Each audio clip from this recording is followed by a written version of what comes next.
And I was one of the few people who dedicated themselves to stay in Somalia, work for the Somali people in order to get the information, because remember in 2011, 19 journalists were killed, and most of them were my friends.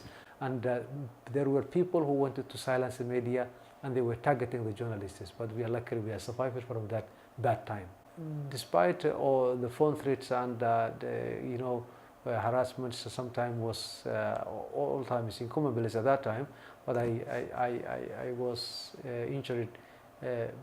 Very huge attack that Al-Shabaab carried out in Lido Beach attack in 2016.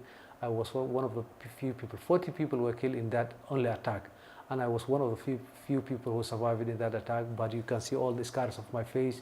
That's where I was hit a big blast, and I was lying down on the floor for many hours, and Al-Shabaab were with us, and they were phoning, they were talking to each other, and they killed all the people. They were spreading indiscriminately the innocent people.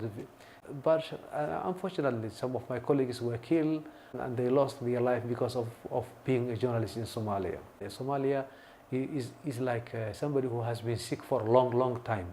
And when somebody has been sick for a long time, it cannot jump one night. It needs to recover for some time.